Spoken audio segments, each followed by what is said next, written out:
ഖത്തറിൽ നിന്നും നാട്ടിൽ തിരിച്ചെത്തിയ മലയാളി കുടുംബം അപകടത്തിൽപ്പെട്ട് 8 വയസ്സുകാരി മരിച്ച വാർത്തയാണ് കോഴിക്കോട് നിന്നും പുറത്തുവരുന്നത്. ദോഹ ഖത്തറിൽ നിന്നും നാട്ടിലേക്ക് എത്തിയ മലയാളി കുടുംബത്തിന് കേൾക്കേണ്ടി വന്നത് ഇത്തരത്തിലൊരു ദുഃഖവാർത്തയാണ് എന്നതാണ് ഏറ്റവും വലിയ സങ്കടമായി തന്നെ മാറുന്നൊരു കാര്യം. ഇപ്പോഴിത് ആ കുടുംബത്തിൽ അപകടത്തിൽപ്പെട്ട് 8 വയസ്സുകാരിയുടെ മരണത്തിൽ ശരിക്കും പറഞ്ഞാൽ എല്ലാവരും ഞെട്ടിയിരിക്കുകയാണ്.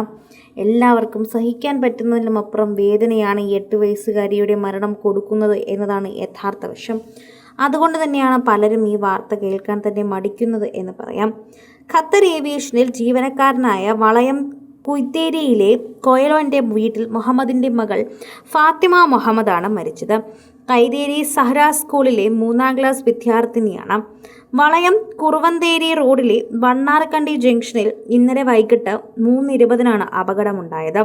ഉമ്മ സൽമയ്ക്കും മറ്റു 2 കുട്ടികൾക്കുമൊപ്പം സ്കൂട്ടറിൽ കൈതേരിയിലെ വീട്ടിൽ നിന്ന് ഉമ്മയുടെ വീടായ താനക്കോട്ടിലെ കോമത്ത് വീട്ടിൽ പോകുമ്പോഴാണ് അപകടം നടന്നത്.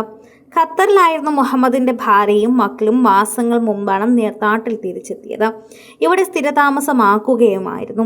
ദുരന്ത വാർത്തയറിഞ്ഞ മുഹമ്മദ് ഖത്തറിൽ നിന്നും നാട്ടിലേക്ക് എത്തിയിട്ടുണ്ടെന്നാണ് അറിയാൻ സാധിക്കുന്നത്. കുഞ്ഞിൻ്റെ മരണവാർത്ത എല്ലാവരെയും ഞെട്ടിച്ചിരിക്കുകയാണ്. പുഞ്ചിരിച്ചുകൊണ്ട് എല്ലാവരോടും കുസൃതിയായി പെരുമാറുന്ന പെൺകുട്ടിയെ മാത്രമേ എല്ലാവർക്കും ഓർമ്മയുള്ളൂ. ഫാത്തിമ എന്ന് പറയുമ്പോൾ തന്നെ അവിടെയുള്ളവർക്ക് എല്ലാവർക്കും വളരെയധികം ഇഷ്ടമാണ്. എപ്പോഴും കുട്ടിത്തം തുളുമ്പുന്ന മുഖവും സംസാരവും ഒക്കെയാണ്. അതാണ് പ്രേക്ഷകർ എപ്പോഴും കേൾക്കുകയും ചെയ്യുന്നത്.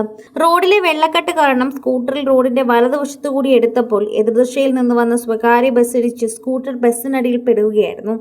തലയ്ക്ക് ഗുരുതരമായി പരിക്കേറ്റ ഫാത്തിമയെ ഉടൻ തന്നെ അവിടെയുള്ള വളയം ഗവൺമെന്റ് ആശുപത്രിയിൽ എത്തിച്ചുവെങ്കിലും ആ പെൺകുട്ടിയുടെ ജീവൻ രക്ഷിക്കാനായില്ല. അവിടെ നിന്ന് വിദഗ്ധ ചികിത്സയ്ക്കായി ആംബുലൻസിൽ തലശ്ശേരിക്ക് കൊണ്ടുപോകുന്നതിനിടയിലായിരുന്നു മരണം സംഭവിച്ചതെന്ന് പറയുന്നു. അപകടത്തിൽ ഉമ്മ സൽമയ്ക്കും മറ്റു 2 കുട്ടികൾക്കും പരിക്കുണ്ട്. ഫാത്തിമയുടെ മൃതദേഹം തലശ്ശേരി ജില്ലാ ജനറൽ ആശുപത്രിയിലേക്ക് മാറ്റിയിരുന്നു. സഹോദരങ്ങൾ റബീബ്, അബ്ദുള്ള ഇവരെല്ലാവരും ഇപ്പോൾ നാട്ടിലെ സ്കൂളിൽ തന്നെയാണ് പഠിക്കുന്നത്. അവിടുന്ന് അവരെത്തിയപ്പോഴേക്കും തന്നെ ഇവരുടെ ജീവിതം ഇവിടേക്ക് മാറിയിരുന്നു.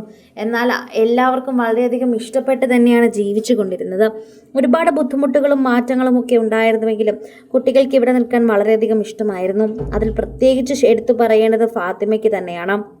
ഖത്തറിലായിരുന്നു മുഹമ്മദിൻ്റെ ഭാര്യയും മക്കളും മാസങ്ങൾക്ക് മുൻപാണ് എത്തിയതെന്നുള്ളതാണ് ഏറ്റവും വലിയ ദുഃഖം എന്ന് വേണമെങ്കിൽ പറയാം. ജംഗ്ഷനിൽ വൈകിട്ട് 3:30 അപകടം ഉണ്ടാകുമ്പോൾ അവിടെയെല്ലാം ആളുകളും ഉണ്ടായിരുന്നു എന്നതാണ് സത്യം.